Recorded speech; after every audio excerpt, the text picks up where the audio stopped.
and welcome to KRAD COVID readings. I'm Keith R.A. DeCandido, reading my writing to cure the coronavirus blues. Today is part 2 of my reading of Cayo Hueso, A Tale of Cassie Zukav, Weirdness Magnet. Part 1 was yesterday, part 3 will be tomorrow, obviously. So we pick up with Cassie and her parents. Eventually, Dad decided he wanted to go be a tourist some more. So we decided to check out the Mel Fisher Maritime Museum. Mom had never held a gold bar in her hand before, so that was nice. And I got to tell them all about Fisher, the crazy-ass treasure hunter who always said, "Today's the day!" He spent years searching for buried treasure amidst the reefs, and one day today really was the day. So he's this big-shot famous treasure hunter, Mom said as we left the museum after spending more than an hour there. He's got a museum, people sang songs about him, he got rich. What if he died without finding anything? And he was just an asshole who sucked his entire family into his stupid obsession. Dad looked at Mom like she was crazy. Okay, he gave her that look a lot. Seriously? This is how you discuss a man who followed his dreams? He got lucky. And if he didn't follow his dreams, he just would have been some guy. Yeah, he might have failed, but if he didn't try, he definitely would have failed. After that, I took them to the boardwalk so they could experience sunset. Every night on Key West, we celebrate sunset with a big party on the boardwalk, which is filled with vendors, partiers, and the magnificent sight of the sun going down over the Gulf of Mexico. Then we headed down to the southernmost point, a large red and black buoy at the corner of South Street and Whitehead that was the point of the continental U.S. that was farthest south, and then walked to a dinner at a Japanese place on Simonton. My parents had never had sushi that was this fresh in their lives, which is why I brought them there. We walked slowly up Duval to head back to the Botroff house.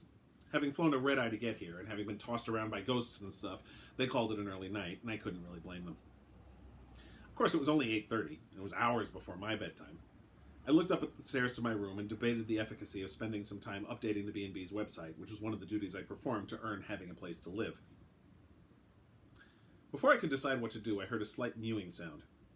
Turning, I saw a gray and white cat with 6 toes sauntering up to me and sitting down on the stone pathway that went through the garden, connecting the 2 cottages to the main house. I knelt down by it, petting it gently on the back. "Well, hello there." The cat mewed one more time and then scampered off into the garden before I could get a good look at the tag on its collar. It had to be one of Hemingway's. They'd been kicked out of the museum, and now they were just wandering about the island. It was a good way to get them killed. I was starting to seriously think I needed to go back and give Hemingway a piece of my mind, calling me Botroff's young lady. Oh, fuck me sideways. I took the stairs 2 at a time and practically threw the sliding door open. Sure enough, Botroff was there. "Are you well?" Couldn't blame him for asking. My dudgeon level was pretty damned high. "Cap, remember all the times you told me I was your first conversation in 150 years? "Of course. What is that? Hemingway said he knew who I was. Called me Botroff's young lady. And he knew my name." "Yes. I thought you said..." Until I met the captain, I never would have believed that ghosts could sigh. "I was referring, Miss Zukav, to conversations with the living. Talking with my fellow shades is difficult. We are insubstantial, after all, and congress with each other is almost as difficult, indeed nigh unto impossible, as it is with the still living. I have had fragments of dialogue with Mr. Hemingway, but that is all." I frowned, my annoyance burned to ashes by him throwing all these facts in my face. But those facts also gave me an idea. That may be something new. "What do you mean?" "Since you started becoming visible to people who aren't me and Odin, have you tried, having congress with other ghosts?" "I have not. Indeed, I have been attempting to remain here in your domicile, as I do not wish to risk causing wholesale panic." Nodding, I said, "Yeah, I get that, but you think maybe you can reach out to Hemingway? Find out who put the burr up his ass?" "I will endeavor to see what I may be able to accomplish in that regard." Then with a breeze, he disappeared.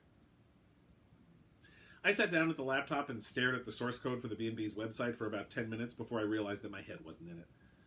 I didn't want to wait for the captain. I needed to know more about what was going on at the Hemingway house. Luckily, one person who could probably answer my questions was a block and a half away. I went back outside. One of the reasons why I had gone to the Bull that first night was its proximity. I had been sorry the minute I had heard Sandy massacring me and Julio, but hey, live and learn. Within a few minutes, I was approaching the corner of Caroline Street and Duval. I could hear Sandy's voice trying desperately to keep up with his acoustic guitar in the rendition of Pinball Wizard he'd threatened me with 16 months ago. It might not have sucked if somebody else sang it. Nodding to Leo, the bouncer, I came in. Only after it was obvious that I was entering did Leo try to stop me. "You sure, Cass? The good act starts at 11. I chuckled. I actually do need to talk to Sandy about something. He snorted. Your funeral. God willing, his ass will be taking a break soon. I went in to sit at the bar. Sandy noticed me and stumbled over a couple of notes on Pinball Wizard. I ordered a pint of beer as he finished the song, then went into City of New Orleans, which wasn't offensive, and Me and Bobby McGee, which kind of was. Never mind living up to Janis Joplin. He couldn't even live up to Chris Christopherson. After a painfully bad rendition of Blackbird, again, his voice couldn't keep up with his guitar work, he announced, We'll take a short break. Please don't let that jar be lonely. Glancing over at the stage, I noticed the tip jar had a few bills in it, but not much. I wasn't sure how the bull paid, but if he had to live off of tips, well, it was no wonder he also worked at the Hemingway house. Naturally, he made a beeline for me, sitting down in the next stool over, unasked, just like the first time. However, since that was actually what I wanted, I said nothing. Hey, Cass! It's really great to see you. And hey, thanks for bringing your parents by. That was totally awesome. I actually wanted to talk to you about that. When did the ghost... Hey! He said quickly, running right over my question. I know you get the newsletter, but you may not have seen. I'm going to be playing... Sandy! He blinked. Yeah? I'm here to talk to you about why the ghost of Ernest Hemingway is committing assault on customers at the museum. I am not here to talk about what laughingly passes for your musical career, and if you insist on talking about that instead of why the most overrated writer in the language attacked my father, I'm going to leave. Sandy swallowed. Okay, what do you want to know? When did the ghost show up? Last week. He just started barreling through and yelling at people and asking what all the cats were doing there, and... He shuddered. They're gone, Cassie. All the polydactyl cats are gone. He threw them out, and as soon as someone walks in and asks about the cats the way your dad did, he throws them out too. It's crazy. He shook his head. And it's killing the business. Seriously, the owners are getting pissed. We're bleeding attendance, and it's only going to get worse, especially since nobody wants to talk about it. He put a hand on mine. I gave him a death glare, and he quickly pulled it back. I'm so glad you believe it really happened. Most people think it's some kind of trick. But because he's so violent, nobody likes it. And they leave and they don't come back and they tell their friends how awful it is. Bad word of mouth. The worst. The place will have to close if this keeps up. As it is, we keep closing early and they're talking about not opening again until Friday. Hope we get a, decent weekend crowd. He sighed. Are your parents enjoying it here? The very last thing in the universe I wanted to do was discuss my personal life with Sandy. Luckily, I had an easy out, as I was down to my last gulp of beer. They love it. Thanks for the help, Sandy. I threw back the last of the beer, let out a very unfeminine belch, and then hopped off the stool. That was awesome, he said after the burp, which was kind of gross. Hey, why not stick around for the second set? Maybe another time, I said lamely. He'd actually provided some useful info, so I didn't want to totally let him down by saying what I was thinking, which was never in a billion fucking years.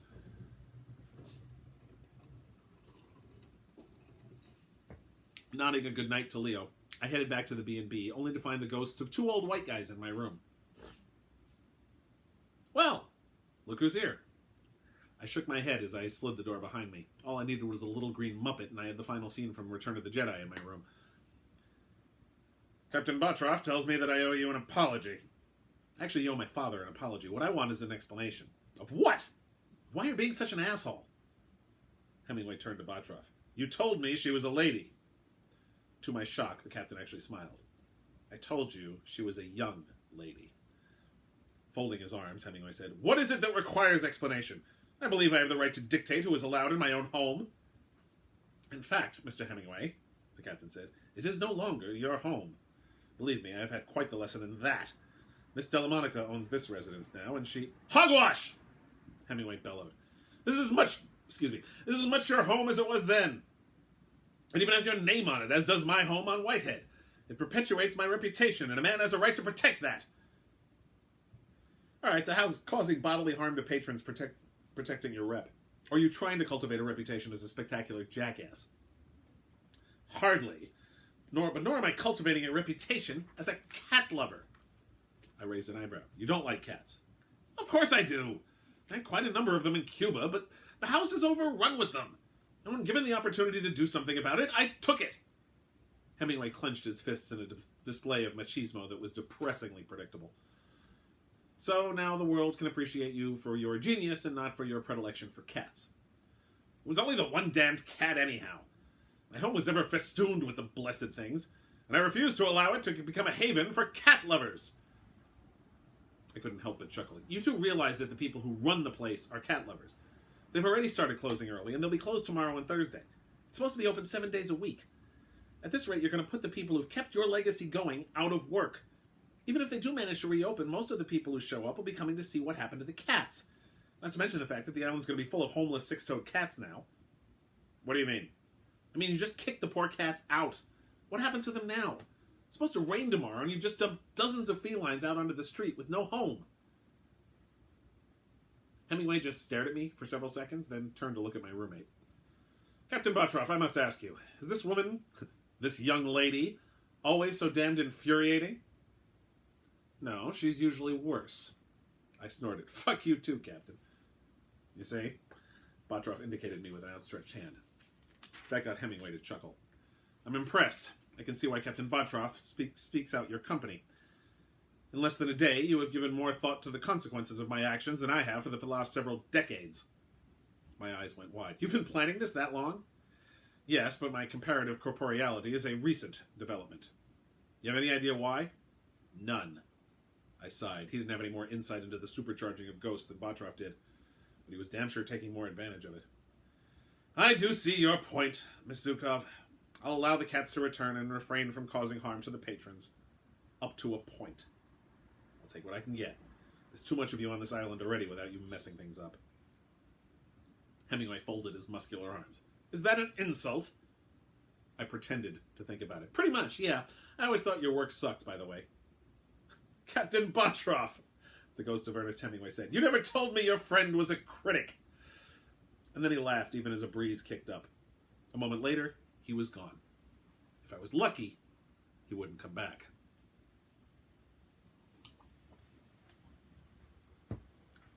Somehow I managed to haul my ass out of bed at 8 a.m. and have breakfast with Mom and Dad.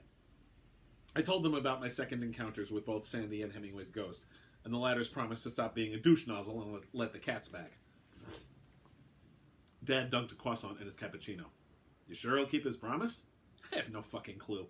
Seriously, this whole Dees thing did not come with an instruction manual. Odin tried to tell me that it was better this way, but I think he was just trying to abdicate responsibility. But you're not, Mom said softly.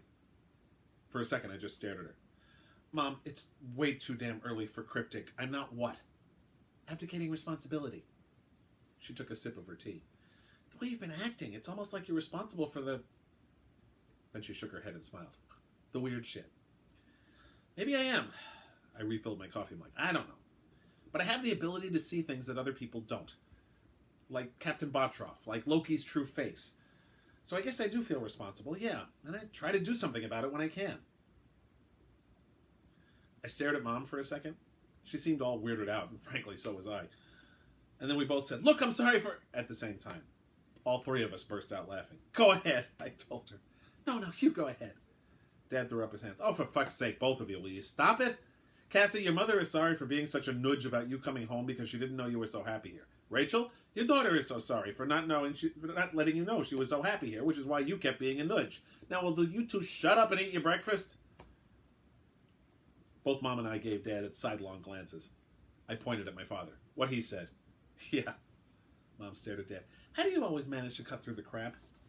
30 years of my wife and 3 children producing plenty of crap for me to cut through. She leaned over and kissed Dad on the cheek. Then she looked at me. There's part of me that's in denial about all of this. I mean, it's more than a little crazy. Then I look at your father's arm and I remember what happened, and she let out a long breath and took a sip of tea. And I worry. I carried the 3 of you around for 9 months. I lost one of you right away, and I lost Paul. Hell, I lost Paul years ago. I don't want to lose you either. I put a hand on hers. You won't, Mom. I promise. That's not the promise I want.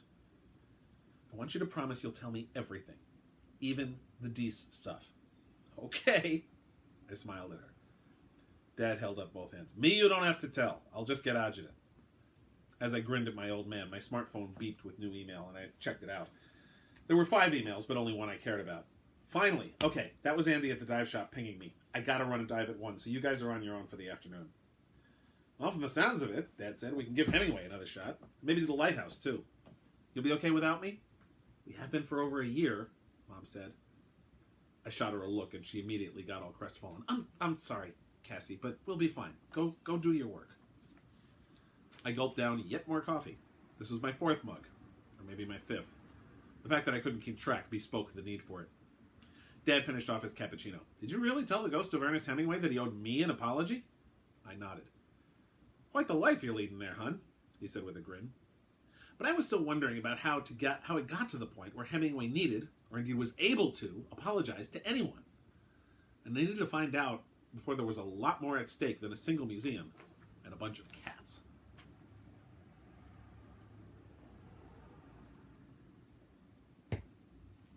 Part 2. The buck stops here. This is not a Ram Jam song, Jane and Neha told the crowd. This is a Leadbelly song. Chet Smith, playing the bass, rumbled in his deep baritone. Oh, Black Betty, bam-a-lam, oh, Black Betty, bam-a-lam, Black Betty, Black Betty, bam-a-lam, Black Betty, Black Betty, bam-a-lam, jump steady, Black Betty, bam-a-lam, look yonder, Black Betty, bam-a-lam. Jaina and Bobby Malevsky were just slamming on the power chords. Notably, they were not the ones Ram Jam used on their cover version, which could be heard in sports arenas all over the country, but a killer 3-chord progression that sounded more like it came from Leadbelly's 12-string in the 1930s. My mother, sitting next to me in Mayor Fred's saloon near the ficus tree around which the open-air bar was built, leaned over. Okay, I get why you spend so much time watching these guys. I laughed. 1812 was the house band at Mayor Fred's on Green Street on Key West, playing every Thursday through Sunday night. Whenever real life allowed, I was present for their performances. After Black Betty, Jaina replaced her electric guitar with an acoustic, and she started a nifty version of Who Are You?, which was just her guitar and some light cymbal fills by Ginny Blake, the drummer, for 2 verses. Then she yanked off the acoustic and went to rock out the remainder of the song on the keyboards, while the rest of the band joined in.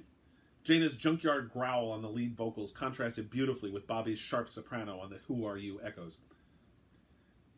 After that, Bobby rested her left wrist on the strings of her left-handed guitar while strumming the chords to Edge of 17, and I grinned, remembering the day Bobby finally figured out how to duplicate Waddy Wachtel's distinctive guitar playing. She'd been practically jumping for joy. She also sang lead on it, and it was awesome to watch this 5'2" blonde completely dominating the stage as she belted the lyrics and pounded through the 16th note guitar riff. When the song was done, Bobby, sweat plastering her hair down, stepped up to her mic.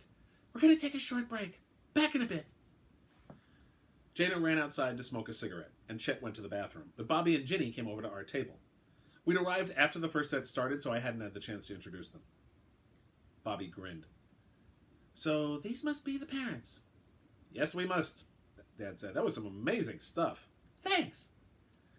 As Ginny and Bobby pulled 2 chairs over to join us, I said, Jake and Rachel Zukav, this is Bobby Malevsky and Ginny Blake. Mom looked at Bobby. That song you were playing when we came in, right before Black Betty, I didn't recognize it, but it sure sounded like a John Robertson song. It was. Bobby gave a broad smile. I added, 1812 was Robertson's backup band for his last CD. It should be out when? Early December, Ginny said. Just in time for holiday shopping. Mom's eyes went wide. Wow! You know, we took Cassie to see him in The Dead way back when? I nodded. They know, Mom. Had to share that detail once they got the gig.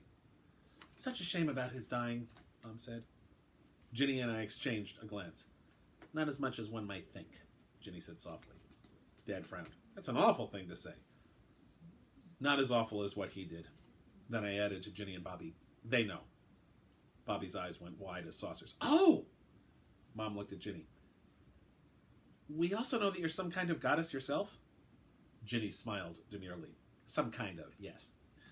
I grabbed my beer and took a big gulp. These days she sticks with being a drumming goddess. Well, that's for sure, Dad said. That drum work you did on Who Are You did Keith Moon proud. I'm grateful. Ginny inclined her head. Keith was one of my mentors. I blinked. I didn't know that. I've lived for well over 1,000 years, Cassie. You could hardly be expected to know every detail. She's got a point, hon, Dad said. Bobby looked at Mom. How long are you guys on the island for? Not sure. We're planning to have a quiet Thanksgiving at home. Sunny, Cassie's sister, is off with her boyfriend's family this year. Plus, we had this legal case, but then it was settled. Wait a sec. I leaned forward in my chair. Sunny's going to Malcolm's place for Thanksgiving? Mom nodded. I thought she was going to break up with him. Your sister, Mom said in a long-suffering tone, didn't think it would be kind to break up with him so close to the holidays. I rolled my eyes. Translation, Sunny wants to get presents from him before she dumps him. Yeah, probably. Dad shook his head. Bobby said, well, if you stay through Thanksgiving, you can always join our feast. Holding up both hands, Bobby laughed. It's not remotely an imposition. Every year, my parents have a massive Thanksgiving in the backyard. First of all, just the base family that's there includes my parents, my grandfather and his boyfriend, and all 7 of their kids, including me. Of the 7, we all are bringing at least one person, spouse, significant other, or in my case, Jaina. Jaina, I added, hasn't been on speaking terms with her family since high school. And my parents consider her their second daughter. Dad winced. Oh, Lord, your parents have 6 boys and 1 girl? Bobby nodded, and I'm smack in the middle. Barry, Bernie, and Bart are older, Bo, Ben, and Barney are the younger. I'm detecting a pattern, Dad grinned. Yeah, well, blame my parents, BJ and Bonnie. And, I said grumpily, people who name their twin kids Castor and Pollux shouldn't throw stones. You're never going to let us live that down, are you? Dad shook his head. I leaned forward. You named me Castor. Well, yes, dear, Mom started, but Castor was male. Bobby laughed. Let it go, would you, Cass? Feh. I wasn't really angry, but I also hadn't snarked them about it in more than a year. I had some lost time to make up for. Mom sounded desperate to get back on topic. We appreciate the invite, but we don't want to impose. It's really not imposing. Bobby sat up straighter in her chair. Okay, like I said, we start with 18 people. Plus, some of my siblings have kids, which brings the total to 24.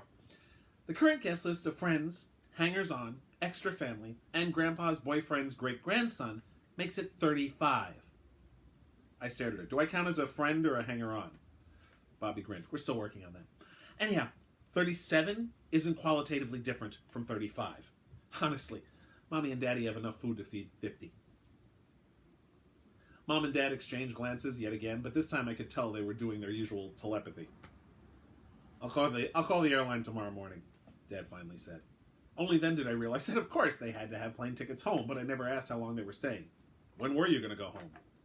Monday, Mom said. We figured if we hadn't convinced you to come back with us by then, which, Dad added quickly, we're not even going to try to do now. Hell, if listening to these guys 4 times a week is how you spend your off hours, I may want to retire down here. Mom shot him a look, which I recognized as the we'll talk about this later look, which really meant that Mom would lecture him about it later. And then Jaina came in and Chet came over. I did the introduction thing again and conversation shifted a bit. After about 15 minutes, they got back on stage. By the middle of the next set, my parents' eyelids were obviously drooping. After 2 days, they'd adjusted to East Coast time, but a normal day for them was to be in bed by 11, since they had to be at their law office by 8.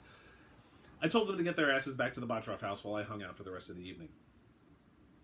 So those were your parents, said a voice from behind me. I turned to see the blonde hair, red goatee, and short body of Loki. He was trying to make amends for trying to destroy the world. He was also trying to win Ginny back. Back in the day, they used to be married, and over the past 70 years, they had an on-again, off-again thing. Loki was walking around free again, mainly because I promised to keep an eye on him and make sure he didn't try to bring about Ragnarok again. That didn't mean I wanted to be in his direct company, but he kept seeking out mine. Yes, those were my parents. You get within 10 feet of them, I'll rip your throat out. Calm down, Cassie. I have no malicious intent. And I'm supposed to just believe that. Loki smiled. He had a really nice smile, but that just increased my great urge to punch him in the neck 17 times. He headed over to the bar to chat out another one of the regulars. Larry was also an immortal thanks to a dalliance with a water elemental decades ago. They were probably talking about the good old days of the Korean War or the Dumont Network or Elvis Presley or whatever other nostalgic nonsense they got into. One time I overheard them talking about how much better football was before they improved their safety equipment. After the set ended, 1812 did their usual. Chet to the bathroom, Jaina to suck nicotine, and Bobby to my table. Solo this time because Ginny went to talk to Loki and Larry instead. Loki was trying to win Ginny back, and she was provisionally letting him against my very loud advice. Norse fate goddess or Yenta, you be the judge. Bobby sat down just as Adina, one of the servers, came by, having noticed that my pint was almost empty. 2 beers? Adina knew us both way too well. I grinned, and whatever Bobby wants.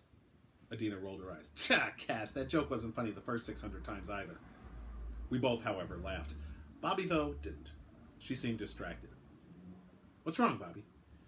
I wanted to talk to you alone. I'm worried about Barney. That was Bobby's youngest brother. He was only 18, but he was already married with a kid. What about him? She shook her head. There's something about Deirdre that I don't like. And I don't like what Barney's becoming. I think there might be something, bad about her. Deirdre, the wife in question, was 22. Theirs was a proverbial shotgun wedding. Bad in what way? I just want to know if she's going to hurt him. I'm already seeing all kinds of personality changes. I really didn't like where this was going. He's 18 and just had a kid, Bobby. I'd be more worried if there weren't personality changes. Look, I'm not the significant other scanner for Key West. Oh, come on! Bobby threw up her hands. You're the one who figured out that Seymour's girlfriend was a Nixie. I winced. I didn't find that out in time to save Seymour's life from her, unfortunately. Bobby went on. You're the one who figured out that Jana's fiancé was a water fae. Not to mention you make a face every time Ginny talks to Sigurd. I sighed.